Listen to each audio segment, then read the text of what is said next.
शिंदे यांनी अमित शहालाच स्वतःच्या खिशामध्ये घातलंय असं त्या ठिकाणी दिसतंय.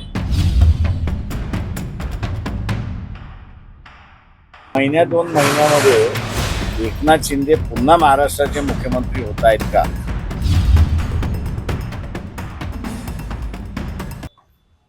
जे बीजेपी असं म्हणत होतं की आम्ही असं स्वतंत्र लढणार कॉर्पोरेशनमध्ये,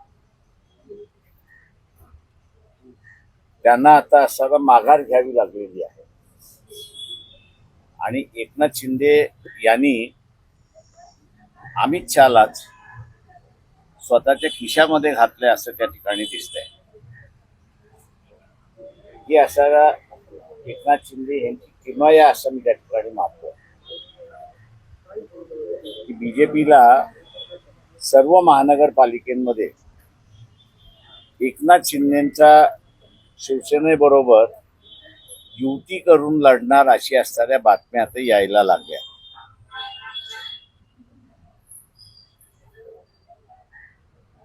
जे काही विधानसभा घडल्यानंतर एकनाथ शिंदेना मुख्यमंत्री केलं नाही, या युतीवरनं असणारं एकंदरीत दिसतंय की महिन्या 2 महिन्यामध्ये एकनाथ शिंदे पुन्हा महाराष्ट्राचे मुख्यमंत्री होत आहेत का?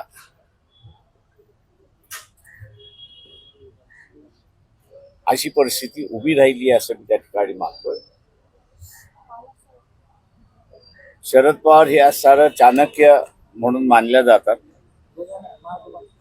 ती वस्तुस्थिती आहे, त्यांना नाकारता येत नाही. पण मध्यंतरी एकनाथ शिंदे आणि शरद पवार यांची बैठक झाली.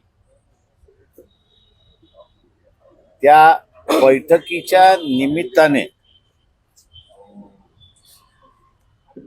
जे काही संदेश द्यायचे होते ते संदेश त्या ठिकाणी दिले अशी परिस्थिती आहे.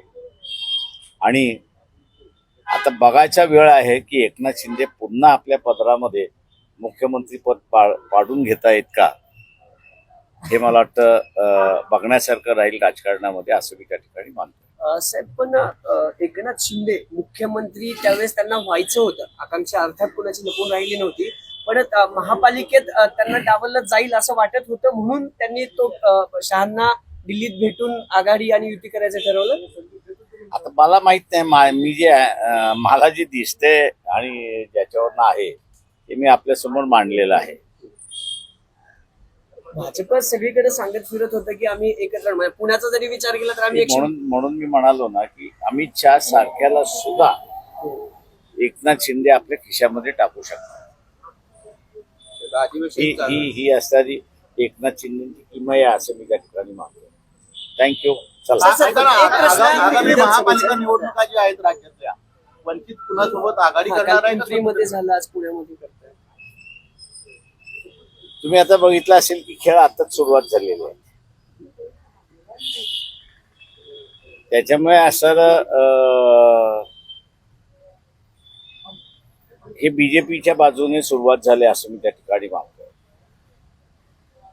एनडीए मध्ये अजून काय होणार आहे का हे आम्ही पाहणार आहोत आणि त्याच्यानंतर मग पॉलिटिकल भूमिका घेऊ. पण एवढं निश्चित आहे की युती करूनच आम्ही ह्या निवडणुका लढवणार आहोत. सर, पण कुणासोबत जायला पॉझिटिव्ह आहात? महाविकास आघाडीतल्या कुठल्या पक्षाने संपर्क साधलाय की महायुती? नाही, माझं म्हणणं असं आहे की त्याच्यातल्या सगळ्याच पक्षाने युती साधलेले आहेत, नाही असं नाही. नगरपालिकेच्या ज्या निवडणुका झाल्या त्यामध्ये वंचित बहुजन आघाडी काही ठिकाणी अजित पवारांबरोबर बसलेली आहे, काही ठिकाणी असणारे एकनाथ शिंदे यांच्याबरोबर बसलेली आहे, काही ठिकाणी काँग्रेस बरोबर बसलेली आहे, काही ठिकाणी शरद पवारांची जी आहे त्याच्याबरोबर बसलेली. त्याच्यामुळे लेफ्ट राईट सेंटर असं तुम्ही म्हणाल, बीजेपी सोडून वंचित बहुजन आघाडीची युती झालेली आहे नगरपालिकेच्या निवडणुकीमध्ये. आता महानगरपालिकेच्या निवडणुकीमध्ये सुद्धा माझ्या अंदाजानं बहुतेक तेच चित्र राहील असं मी त्या ठिकाणी मानतोय. त्याच्यामुळे राज्यासाठी एक पॉलिसी अशी काही ठरवता येणार नाही. साहेब, अधिवेशन पार पडलं, इतिहासात पहिल्यांदा असं झालंय की म्हणजे आमच्या माहितीनुसार तर पहिल्यांदाच की दोन्ही सभागृहात विरोधी पक्ष नेता नाहीये, म्हणजे विधानसभेत पण नाही आणि विधान परिषदेत पण नाही. अधिवेशनात प्रश्न मार्गी लागतील. संख्या असे संख्यावरती विरोधी पक्ष पद हे दिल्या जातं. आता कुठल्याही पक्षाकडे तेवढं संख्या नसल्यामुळे ते विरोधी पक्षपद दिलं नाही.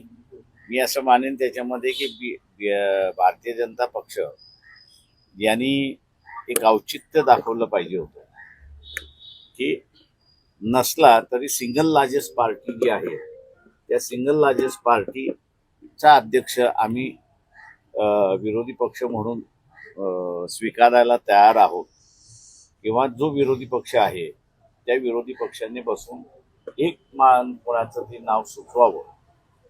हे मला वाटतं पॉलिटिकल मॉरॅलिटी जी आहे ही भारतीय जनता पक्षाने दाखवली पाहिजे होती. पण दुर्दैवाने भारतीय जनता पक्षांनाच सगळेच पक्ष संपवायचे असल्यामुळे ते हे औचित्य दाखवणार नाही.